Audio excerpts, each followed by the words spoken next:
Thanks a lot for coming in. Good morning, happy to be here. Something about this community appeals to you? This is a wonderful place to live. For Kelowna Now, this is Camp Mulgat.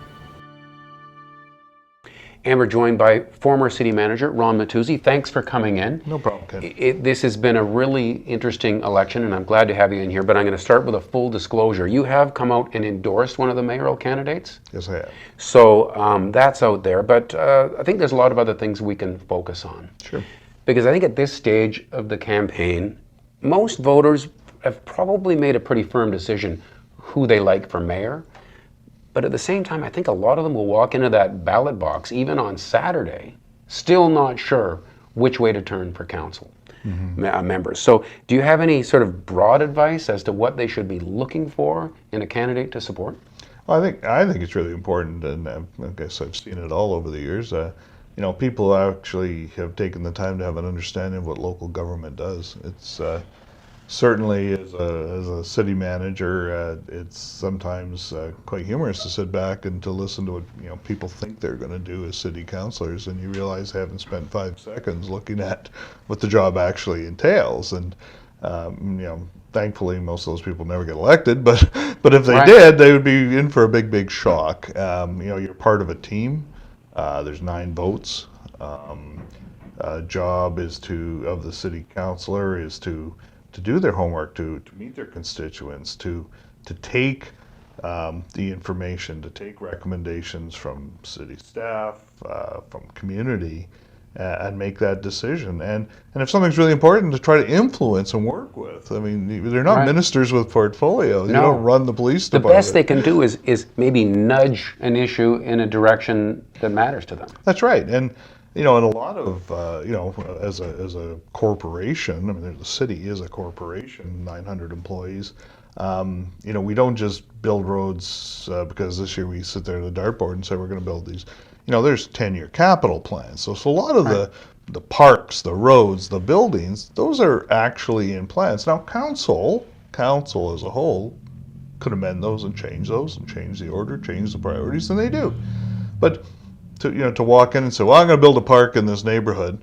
Well, no, you're not. You're going to have to get a lot of other people to agree with that. Okay, so to get to the nub of your answer then, look for candidates who appear to have schooled themselves on how it works. Yep. Now, over the years, have you seen people get elected to council who come in and it doesn't take long to see that they really don't have a clue yet and they're on the bottom of the learning curve? Yeah, I think the electorate in Kelowna's been pretty good. I have to admit that we have good councils. But even if they have, I think sometimes the understanding of what it takes to be on council takes some people a little while to understand. So I'd look for people who've had experience on boards.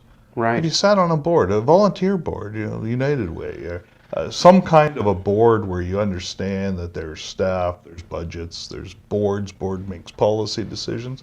You don't have to be a local have experience in local government to come to it with experience in the community. So have you volunteered? Are you part of different aspects of this community? So maybe you're on the lawn bowling society or something. All those things are things I think help you be a better informed, better counselor in the end. You were saying prior to this that with all the claims that get made by some of these candidates along the way, few of them get the sort of fact-checking treatment because there's so many and the media is scrambling to cover it all. But things get said. Let's come up with an example. Some candidates are saying, I think we should have light rapid transit.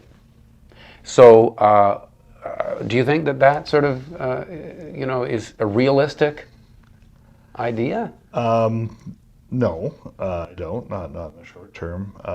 As a long-term goal, when we have the population, when there may be. So when you say long-term, you're thinking, really long. Longer. So anything immediate, this is a pipe dream.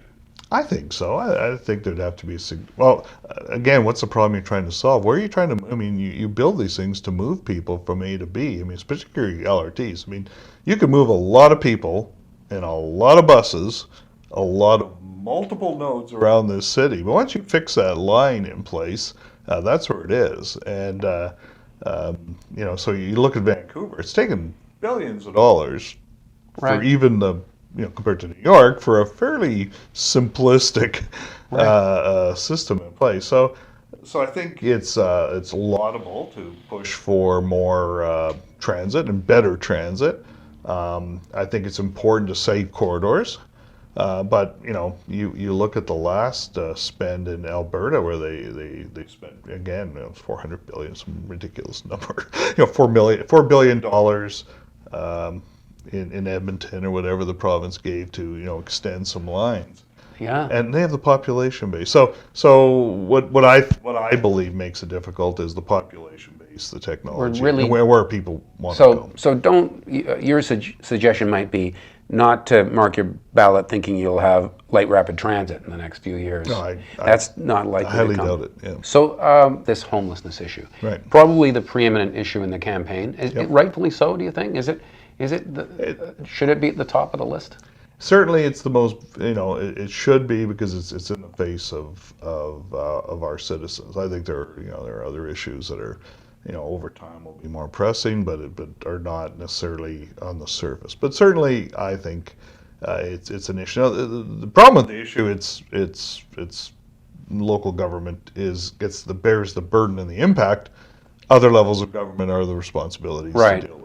So yeah, it should be there, because it it's in does people's require face. working with different levels of government. But, Absolutely. But it has come up sort of in general that, hey, didn't we have a list of priorities, a strategy really, years ago, and did it just kind of fizzle? Yeah, it did. And things work or don't for lots of reasons. That was a good initiative. It was based on the Calgary model, and Calgary, if you know anything about Calgary, but Calgary has a lot of champions of industry of Calgary, or very, a lot of boosterism, a lot of energy in Calgary, and they want to deal with homelessness. So the business industry got together and said, we're going to tackle homelessness. We're going to take this on like a business. We're going to take this on like a business. We're going to solve this problem. And great ideas that they created. They created an organization to deal with it. We took that model in here, and the business community came together, and I think came up with some really good ideas. Part of the problem, though, is it didn't include the rest of the organizations that deal with homelessness. Now you're talking about Kelowna. So again, Kelowna. It was kind of a business. We took the model and said, well, let's try this. But I think where it broke down is, it's like a lot of plans. It's not so much that the ideas are wrong, but if you don't have buy-in from the community, then they don't get off the ground. And so, so that particular plan didn't really have the support of all those other people that are involved in this crisis. Yeah. The faith community, the social service agencies, mental health agents. There's lots of people that have a piece of this problem, and never really brought them in the tent, because they thought, well, here's what Calgary did. So okay, does it look like we're getting there this time? Is it different? Yeah, I actually. It does seem like there's a lot more. I mean, they talk about 2,000 points of contact or something. Yeah, So, well, and I also think that we, this time around, it really did try to bring in the different perspectives, including the business perspective. I mean, the chamber was at the table, for example, but so were people who had lived experience. right. So were the Indigenous community that finds. Okay, so itself this in the all street. sounds good, but a lot of the candidates are saying, but wait a minute, this is just all too long term. We need something now. So I think H.L. Mencken said that for every complex problem, there's a simple answer that's probably wrong. And I think that's so really there isn't really a card you can play so that 2 months from now there's just a huge visible improvement. no. Well, I've been dealing with this as a city manager for 11 years, as a director of planning, when first taste of it as a director of planning, Like 30 years ago. 22 years ago. Okay. And I've watched the problem grow. And if there was a simple solution, when they spent $4 billion before the Olympics in Vancouver to solve this problem, there was a simple solution. If all the money and all the King's horses and all the King's men in Calgary, with all their money, couldn't solve this, I really wish somebody would tell me what that simple solution is, because I don't see it. It's policing isn't a good way to deal with mental illness. People do have rights. There's no law against being poor in this country. Last time I looked, it takes all those things. And again, and long-term housing, as the Journey Home talks about, long-term housing with support is needed, because we deinstitutionalized people a long time ago with the promise that there'd be local community-based support, and it never came. Right.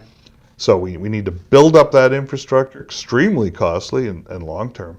In the short term, yes, there is a role for policing, because whether you have a house or not, it's still illegal to smoke crack on the sidewalk, right? So there are things I think you have to do in the short term to make citizens feel safer, but there's no quick fix. So this campaign does have an element of nastiness. Some of it's in the forefront, some of it's in the back channels. How does it compare to other campaigns on the level of acrimony? You know what? People say it's nastier. I think sometimes it's hidden. I think one of the big differences here is social media. I mean, as well as I do, we'll post this and I'll have 6 people say, well, Ron Mattiussi is such a jerk, he didn't fix it. Yeah. So there's that level of nasterness that you just don't. Yeah. Even with their name right there, people are willing to be far more upfront nasty just in a discussion column on social media than they ever would be. Oh, in all my years of dealing with the public, I'll tell you, very rarely did I have someone who has being totally angry, where I sat down and talked to them, where they weren't at least respectful and maybe very frustrated with a problem, Right. But in the end, but they're not calling you a jerk. Yeah, but once you have that sort of social, so I think part of the nastiness is actually what we see is social media, and so I think because there is that sometimes anonymity, but sometimes not even anonymity, Right. and so I think that heightens it. Are the major candidates nasty people? But no, I know them all. Well, I don't know the councillor candidates, but I certainly know the mayoral candidates. No, they're actually pretty nice people. Part of me, I like the idea of people being unafraid to hurt each other's feelings a little bit. It's an election campaign. There should be a little bit of freedom to be critical, it's about accountable, to be really directly critical. And so, I don't know, maybe there's a happy medium. What does worry me from time to time is that people could say just about anything. I'm not saying that it's necessarily happening, but people can say that there's very little to account. And back to the councillor thing, especially those people, they do a few interviews along the way and nobody's really breaking it down that much. It's difficult. Yeah, there's no debate. I mean, just even a simple debate. If there were less councillors, maybe you could actually find some kind of format. But really now it comes down to, how do I look and do, I mean, in fairness. Come on, it's not how they look, really? Well, but what is it then? Well, how well they speak. I mean, I do find that, the interviews that we've done right here are helpful to actually look at people, how they respond to a question as it's asked. I think that's somehow more helpful than how they responded to a written questionnaire, to see them in the moment. Oh, absolutely. No, I agree with you. And I think that, that's, a way for people. But, in this community, it's very hard to get elected unless you have rather large networks. And I would suggest 2 or 3 networks. Because it's not enough. People have been successful going door to door. I think Carol Grant a number of years ago was quite, moved to town and got elected. But, she had on her signs, it was former SOCRED cabinet minister, and there were enough SOCREDs that, I remember her. She had that behind her. Yeah. But most people need something more, right? People, Ron Cannon, who famously knocked on every door in the city a couple times. Wow. Yeah. So it's more than just putting up. Hard work does still have a place in it, but we've probably spent too much time already. But I could go on forever talking to you, Ron. Always a pleasure. Thanks for coming in. Yeah. And thank you for watching Kelowna Now.